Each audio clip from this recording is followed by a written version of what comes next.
the wacky weather today. Cloudy in some parts, but it's actually sunny in others. It's drizzling a little bit here anyways. And what did I read today? I guess giant drones are in the news. How about this first one? This one says, China tests drone with record-shattering 3-ton cargo capacity. As it says here, the drone industry in China has experienced significant growth and has recently reached an important milestone.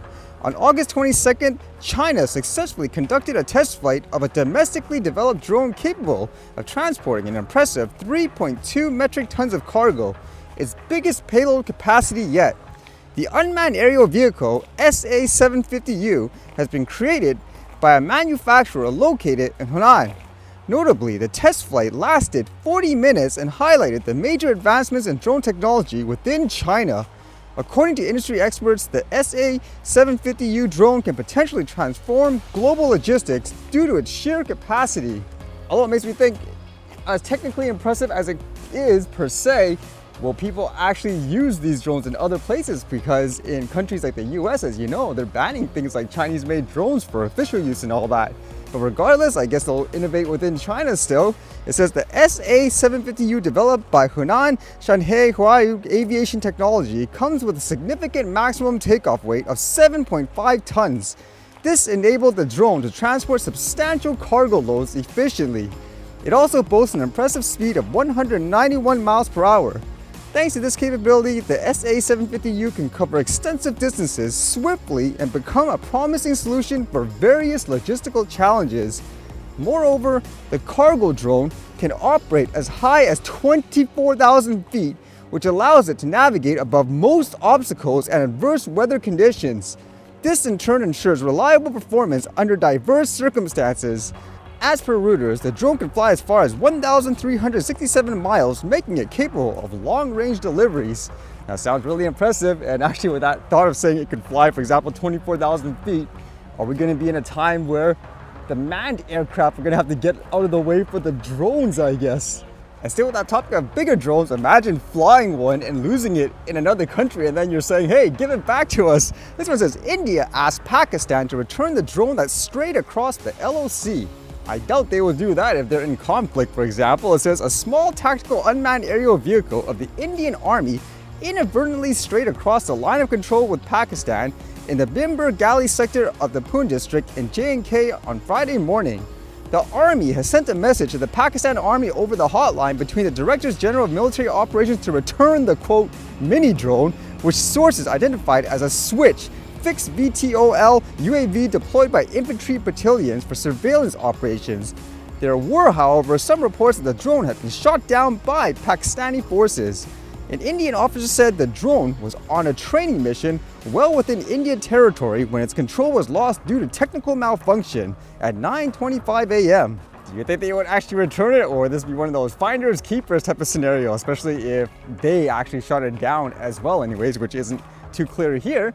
And this piece of news was going around a lot online today. It was kind of weird when I first read this. Apparently in Australia, there was a court case to determine whether or not somebody was a woman. So you'd have to be really technical about that. I was like, hey, what's this about? This one says, Australian court rules in landmark case that asked, what is a woman? A transgender woman from Australia has won a discrimination case against a women-only social media app after she was denied access on the basis of being male. The federal court found that although Roxanne Tickle had not been directly discriminated against, she was a victim of indirect discrimination, which refers to when a decision disadvantages a person with a particular attribute, and ordered the app to pay her $10,000 plus costs. It's a landmark ruling when it comes to gender identity, and at the very heart of the case was the ever more contentious question, what is a woman? So apparently here it's pretty clear this is, for example, a male that I guess transitioned into a female, that's what you want to say. And over there, I guess there's this app called Giggles for Girls, which is supposed to be a female-only app, I suppose. Like it says here, as an online refuge where women could share their experiences in a safe place.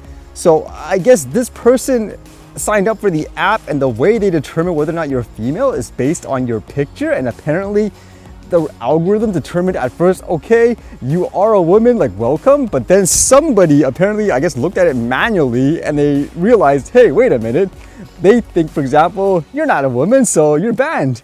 So that's what the person was suing, I guess, because they claim they've changed, for example, their sex based on things like, I don't know, surgery or whatever. At the same time, they had things like their IDs all changed to say female. And so because of that, I guess the person sued them. It says she sued the social media platform as well as its CEO, Sall Grover, and sought damages amounting to $200,000, claiming that persistent misgendering by Grover had prompted constant anxiety and occasional suicide thoughts. His Honour found Tickle had been indirectly discriminated against when Tickle was kicked off Grover's Women's Only Help app. I brought my case to show trans people that you can be brave and that you can stand up for yourself. It sounds so technical, huh? And I guess ultimately it says the judge tried to base it on things like case law. It says, but Justice Robert Bromwich said in his decision on Friday that case law has consistently found sex is, quote, changeable and not necessarily binary, ultimately dismissing Giggle's argument where they say it should be based, I guess, biologically, what you were born as. Yeah, again, this is so technical and so forth. I don't know if they will, for example, appeal it, if there is such a thing over there, but it just makes you think what kind of a time we live in when people are debating about stuff like this. I don't know, even from a common sense point of view with critical thinking, when you base it on everything else in life, theoretically, with this anyways, it would be like saying if I decided to, I don't know, paint the color of my skin to a certain ethnicity and then all of a sudden for years I start, I guess, trying to live as if I am from a specific culture, like I was born there. That doesn't necessarily change the fact that I was born, for example, as an Asian. And I would think there, regardless of how much, let's just say, surgery or whatever I do, I would still be, for example, considered as like an Asian, correct? Would that be the correct example here? So what would you think? Does this make sense? How do you think about this ruling?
All right, see you guys later.